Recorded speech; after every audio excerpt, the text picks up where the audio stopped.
ഉപ്പയാണ് നമ്മളോട് ഏറ്റവും സ്നേഹം, അതിലുപരി ഉമ്മയാണ് നമുക്ക് ഏറ്റവും സ്നേഹം. അവര് രണ്ടുപേരും നമ്മുടെ സ്വർഗത്തിന്റെ കവാടങ്ങളാണ്. സ്വർഗത്തിന് ഇരുവാതിലുകളുണ്ടെങ്കിൽ ഒരു വാതില് ഉമ്മയാണ്, ഒരു വാതില് ഉപ്പയാണ്. ഉപ്പയെ വിഷമിപ്പിക്കല്ലേ, ഉമ്മയെ വിഷമിപ്പിക്കല്ലേ. ആരുടെ വാക്ക് കേട്ടായാലും അത് ഉപ്പയുടെ ഭാഗത്ത് തെറ്റുണ്ടെങ്കിലും ഉമ്മയുടെ ഭാഗത്ത് തെറ്റുണ്ടെങ്കിലും ഉപ്പയെയും ഉമ്മയെയും വിഷമിപ്പിക്കല്ലേ. അല്ലാഹുവിന്റെ റസൂലിന്റെ തിരുഹദറത്തിലേക്ക് ഒരു സ്വഹാബി വന്നിട്ട് പറയുകയാണ്, യാ ഹബീബല്ലാഹ് ഇന്നഹാ സയ്യിഅത്തുൽ ഉമ്മ യാ റസൂലല്ലാഹ്. എന്റെ ഉമ്മ മോശപ്പെട്ട ഒരു പെണ്ണാണ്, എന്റെ ഉമ്മ മോശപ്പെട്ട ഒരു പെണ്ണാണ്. അല്ലാഹുവിന്റെ റസൂൽ സല്ലല്ലാഹു അലൈഹി വസല്ലം തങ്ങൾ ആ സ്വഹാബിയോട് ചോദിക്കുകയാണ്, സനിയത്ത്, ആ ഉമ്മ വിഭജിച്ചോ?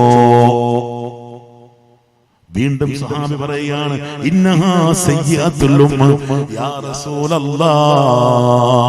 എന്റെ ഉമ്മ മോശപ്പെട്ട ഒരു പെണ്ണാണ് റസൂലേ. ഔ സരിക്കത്ത്, ആ ഉമ്മ കള്ളിയാണോ? ഹബീബായ റസൂലുള്ളാഹി സ്വല്ലല്ലാഹു അലൈഹി വസല്ലം തങ്ങളുടെ വാക്കിൽ നിന്നുകൊണ്ട് വ്യാഖ്യാനം ഇങ്ങനെ പറയുന്നു, ഉമ്മ വിഭചാരിയാണെങ്കിലും ഉമ്മ കള്ളിയാണെങ്കിലും തോന്നിവാസിയാണെങ്കിലും നിന്റെ ഉമ്മയെ നീ വെറുക്കല്ലേ.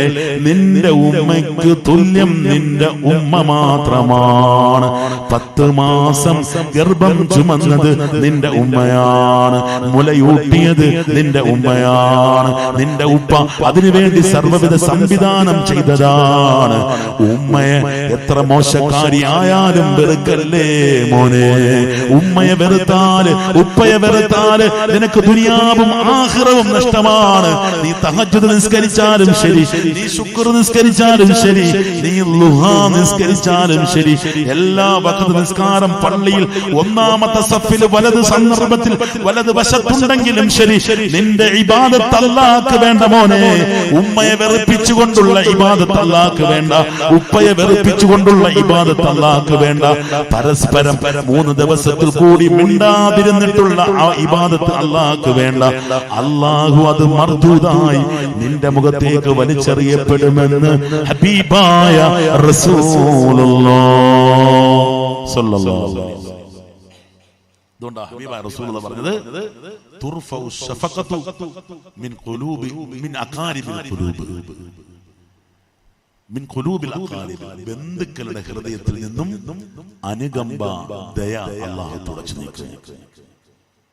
മോളെ കെട്ടിക്കാൻ പോവാൻ പാപ്പാക്ക് 100 സെന്റ് വസ്തുണ്ട്, 50 സെന്റ് മോനാണ്, 50 സെന്റ് മോക്കാണ്, പറ്റൂല.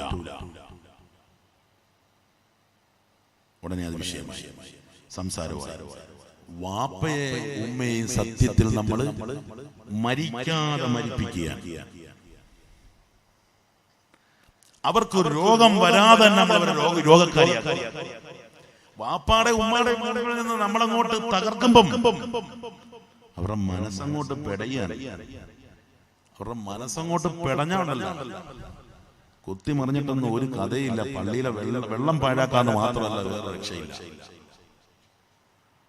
ഉമ്മാടെ പൊരുത്തം വാങ്ങിച്ച് സുഹൃത്തി പോന്നാലും പൊരുത്തക്കേട് വാങ്ങിച്ച് സുഹൃത്തി പോന്നാലും വിചാരിക്കണ്ട. ഉപ്പാടെ പൊരുത്തക്കേട് വാങ്ങിച്ച് സുഹൃത്തി പോന്നാലും വിചാരിക്കണ്ട. അധ്യാപകരുടെ പൊരുത്തക്കേട് വാങ്ങിച്ച് സുഹൃത്തി പോന്നാലും വിചാരിക്കണ്ട. കുത്തിമറിയലും വെള്ളം പാഴാക്കാനും മാത്രം മെച്ചം. ഉമ്മ ജീവിച്ചിരിപ്പുണ്ടോ? ഉമ്മയുടെ പൊരുത്തവും ഗുരുത്വം ഉണ്ടാവണം. ഉമ്മക്ക് ഖിദ്മത്ത് ചെയ്തു കൊടുക്കണം, വാപ്പയ്ക്ക് ഖിദ്മത്ത് ചെയ്തു കൊടുക്കണം, വാപ്പയുടെ വെള്ളം വെട്ടിക്കൊടുക്കണം. ആരെങ്കിലും ഒരു വട്ടം ഒന്ന് വിചാരിച്ചുണ്ടോ, വയോവൃദ്ധരായ എന്റെ വാപ്പയുടെ കാലിന്റെ വിരലുകളൊന്ന് ചുംബിക്കണമെന്ന് വിചാരിച്ചിട്ടുണ്ടോ? ഉണ്ടോ? എന്റെ വാപ്പ എനിക്കൊന്ന് മുത്തണം. എന്റെ വാപ്പ എന്നെ കുഞ്ഞുനാളിൽ എത്ര സ്ഥലത്ത് മുത്തിയതാ. എന്റെ വയോവൃദ്ധരായി കിടക്കുന്ന കിടപ്പിൽ എണീക്കാൻ പറ്റാതെ മലമൂത്ര വിസർജനം ചെയ്ത് കിടക്കുന്ന എന്റെ ഉപ്പ, ആ ഉപ്പയെ ഒന്ന് പരിചരിക്കാൻ, ആ ഉപ്പയ്ക്ക് നിർഗന്ധലയിൽ ഒരു മുത്തം കൊടുക്കാൻ, ആ ഉപ്പയുടെ കാല് പിടിച്ചൊന്ന് കെട്ടിപ്പിടിച്ചൊന്ന് കരഞ്ഞൊന്ന് മുത്തം കൊടുക്കാൻ